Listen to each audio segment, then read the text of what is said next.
21 विवाह पूर्व की औपचारिकताएं।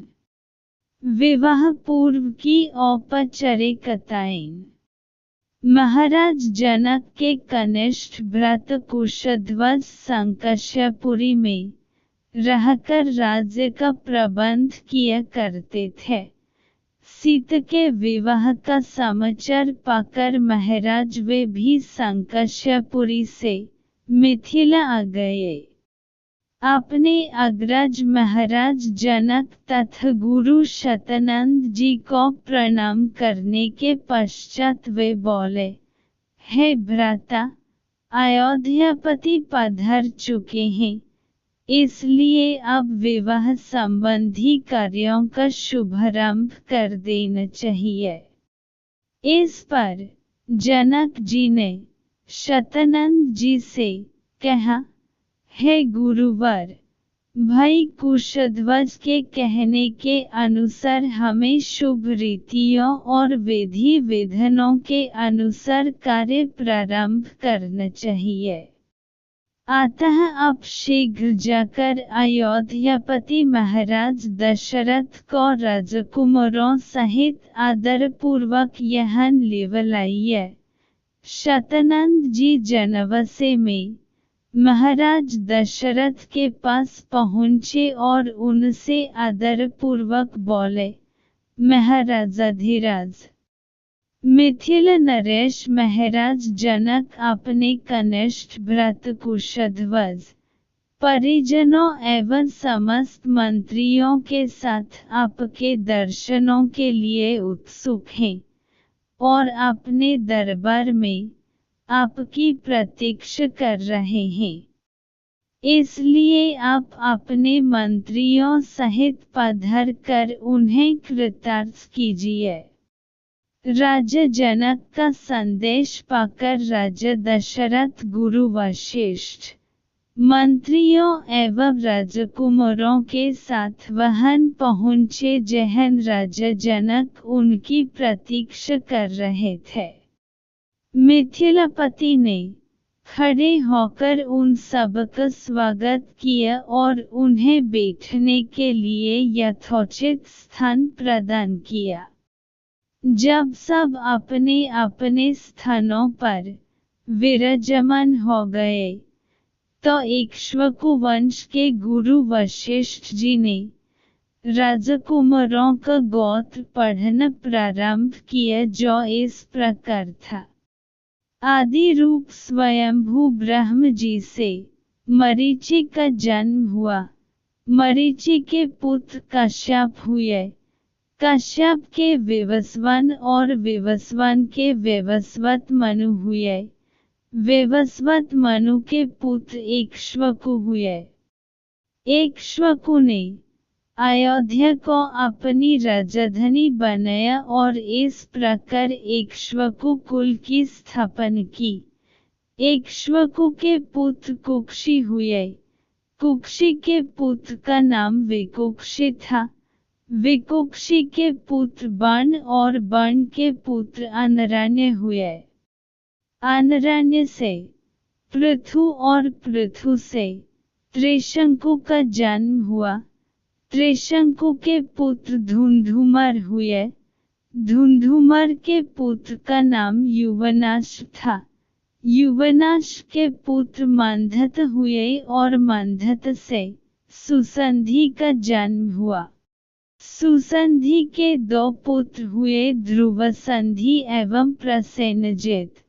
ध्रुवसंधि के पुत्र भरत हुए।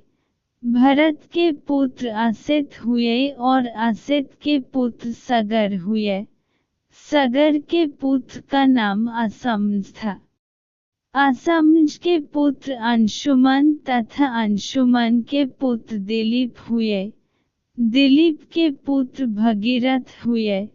इन्हीं भगीरथ ने अपनी तपोबल से गंगा को पृथ्वी पर लाया। भगीरथ के पुत्र ककुत्स्थ और ककुत्स्थ के पुत्र रघु हुए।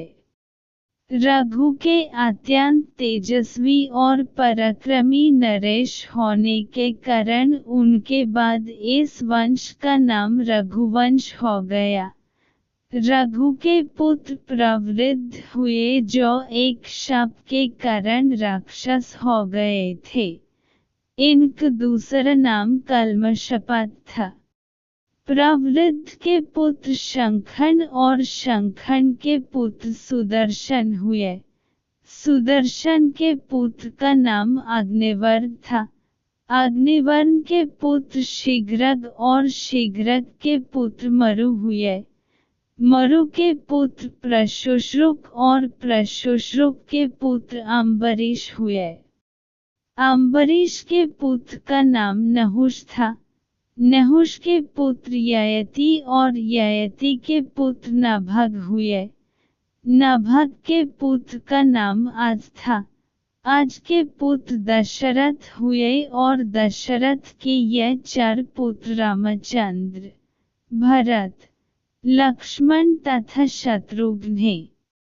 इक्ष्वाकु कुल का वर्णन करने के पश्चात वशिष्ठ जी ने कहा, हे राजन, अब आप भी अपनी वंश परंपरा का परिचय दीजिए, क्योंकि विवाह जैसे मंगलिक अवसरों पर दोनों ही कुल अपने अपने वंश का परिचय देते हैं।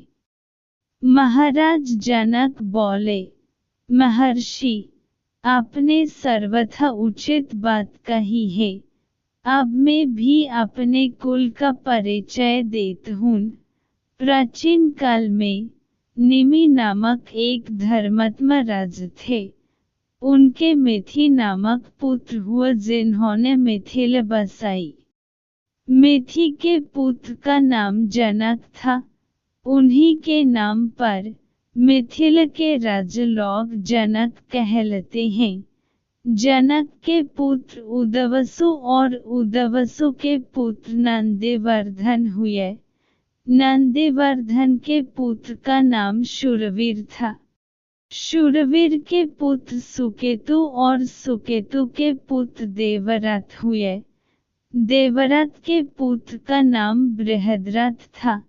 बृहद्रथ के पुत्र महावीर और महावीर के पुत्र सुदृति हुए।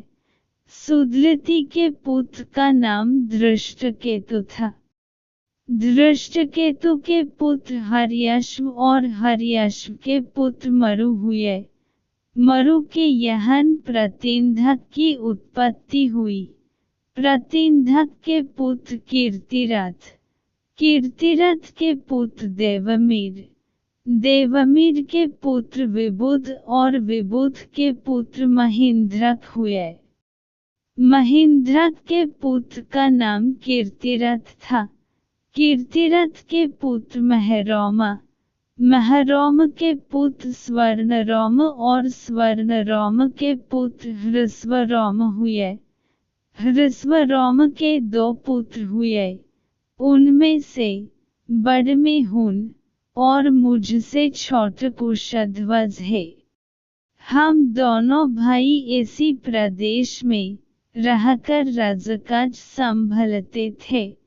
कुछ काल पहले संकाश के पराक्रमी राजा सुधन्व ने मिथिला पर आक्रमण कर दिया।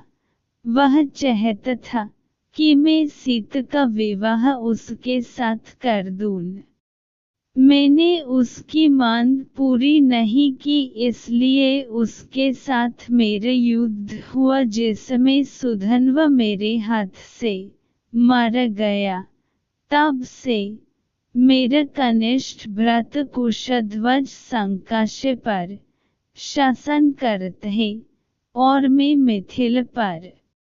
मैं अपनी बड़ी पुत्री सीता का विवाह राजकुमार रामचंद्र के साथ और छोटी पुत्री उर्मिला का विवाह उनके कनिष्ठ भ्राता लक्ष्मण के साथ करना चाहता हूँ। मैं 3 बार इस बात को दोहराकर अपनी दोनों कन्याएं आपको वधुओं के रूप में समर्पित करता हूँ। फिर वे राजा दशरथ से कहने लगे, हे नृपश्रेष्ठ, अब आप इनसे गौदान कर नंदीमुख श्राद्ध का कार्य संपन्न कीजिए। इसके पश्चात लोक प्रचलित पद्धति के अनुसार विवाह का कार्य आरंभ कीजिए। यह अवसर सर्वथा उपयुक्त एवं कल्याणकारी है। आज माघ नक्षत्र है। आज से तीसरे दिन फाल्गुनी नक्षत्र होगा। इससे अधिक उपयुक्त समय विवाह के लिए दूसरा नहीं हो सकता। आप इन दोनों भाइयों के अभ्युदय के लिए गौ, भूमि, स्वर्ण, तिल आदि का दान कराइए।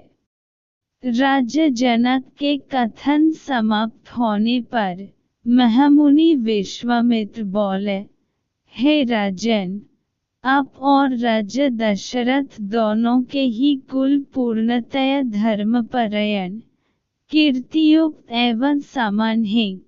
अतः इन दोनों कुलों में विवाह संबंध सर्वथा उपयुक्त है। सीता और उर्मिला भी राम और लक्ष्मण के सर्वथा उपयुक्त हैं। आपके कनिष्ठ भ्राता कुशध्वज भी आपकी ही भांति धर्मपरायण एवं प्रतिभा संपन्न हैं। इनकी भी दो रूपवती, सुंदर एवं विवाह योग्य कन्याएं हैं। हे नरश्रेष्ठ, मैं चाहता हूँ उनका भी विवाह महाराज दशरथ के दो योग्य और पराक्रमी पुत्रों भरत और शत्रुघ्न के साथ हो जाए। विश्वामित्र की बात सुनकर जनक बोले, हे मुनिवर, आपके इस आदेश को स्वीकारते हुए मैं अपने कुल को धन्य समझता हूँ। आप भरत और शत्रुघ्न को आज्ञा दीजिए कि वे कुशध्वज की दोनों कन्याओं मंडवी एवं श्रुतकीर्ति को अपनी अपनी पत्नी के रूप में स्वीकार करें। इसके बाद मिथिला नरेश से अनुमति लेकर राजा दशरथ वशिष्ठ जी और विश्वामित्र जी के साथ जनवसे में लौट गए। दूसरे दिन चारों राजकुमारों ने याचकों को 1,00,000 स्वर्ण मंडित सींगों वाली गौएं दान दी और भी बहुत सारा धन, आभूषण, रत्न आदि ब्राह्मणों को दान दिए।